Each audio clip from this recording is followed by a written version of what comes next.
ആ ഉറപ്പിൻ്റെ ബലത്തിൽ മാത്രമാണ് ഞാൻ ആ ഒരു കാര്യത്തിന് വേണ്ടി മാത്രം ഞാനിപ്പോൾ അവിടുന്ന് 2 ആഴ്ചത്തെ ലീവ് എടുത്ത് വന്നു. മാതാവിന് എൻ്റെ ഈ കീ കൊണ്ടുവന്ന് മാതാവിൻ്റെ അടുക്കൽ കാണിച്ച് നന്ദി പറയാൻ വേണ്ടി മാത്രമാണ് ഞാൻ ഇന്നിവിടെ വന്നത്. പിന്നെ രണ്ടാമതായിട്ട് ഞാൻ ഉടമ്പടിയിൽ വെച്ചിരുന്ന ഒരു കാര്യമാണ്, എനിക്ക് ഹീമോഗ്ലോബിൻ എപ്പോഴും ഒത്തിരി കുറവായിരിക്കും.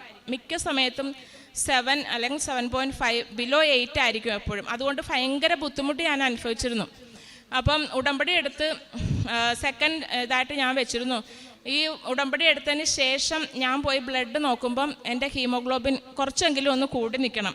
കാരണം ഞാൻ എല്ലാ പ്രാവശ്യവും ലീവിന് വരുമ്പം ഒന്നെങ്കിൽ അയൺ ട്രാൻസ്ഫ്യൂഷൻ എടുക്കും, അല്ലെങ്കിൽ വേറെ എന്തെങ്കിലും ഒരു പ്രതിവിധി കണ്ടിട്ടാണ് തിരിച്ചു പോണേ. അവിടെ ചെന്ന് മെഡിസിൻ വാങ്ങിക്കാനോ അല്ലെങ്കിൽ ഡോക്ടേഴ്സിനെ കാണുന്നതൊക്കെ ഭയങ്കര ബുദ്ധിമുട്ടുള്ള കാര്യമാണ്. പക്ഷേ ഞാൻ ഈ ഉടമ്പടിയിൽ വെച്ചു. ഉടമ്പടി എടുത്ത് കഴിഞ്ഞ് ഞാൻ വീട്ടിൽ പോയിട്ട് പിന്നെ ബ്ലഡ് ചെക്ക് ചെയ്ത് റിസൾട്ട് നോക്കുമ്പോഴത്തേക്കിന് എൻ്റെ ഹീമോഗ്ലോബിൻ 10.2 ഉണ്ടായിരുന്നു. അതിനുശേഷം പിന്നെ എൻ്റെ ഹീമോഗ്ലോബിൻ ഒത്തിരി കുറഞ്ഞിട്ടില്ല. അതുമായിട്ട് ബന്ധപ്പെട്ട എൻ്റെ ബുദ്ധിമുട്ടുകളൊക്കെ മാറി. അതിന് പരിശ്രമയ്ക്ക് ആയിരുന്നായിരുന്നു നന്ദി പറയുന്നു. പിന്നെ അടുത്ത കാര്യമെന്ന് വെച്ചാൽ ഞാൻ നേഴ്സായിട്ട് സ്റ്റുഡൻറ്റ് പീരീഡിൽ വ്യവസായത്തിലാണ് ഞാൻ ഇവിടുന്ന് പോകുന്നത്. അവിടെ ചെന്ന് അതെല്ലാം കഴിഞ്ഞ് OET എഴുതി പാസ്സായി ജോലിക്ക് കയറിയപ്പോൾ ഞാനൊരു നഴ്സിംഗ് ഹോമിലാണ് നേഴ്സായിട്ട് ജോലി ചെയ്യുന്നത്.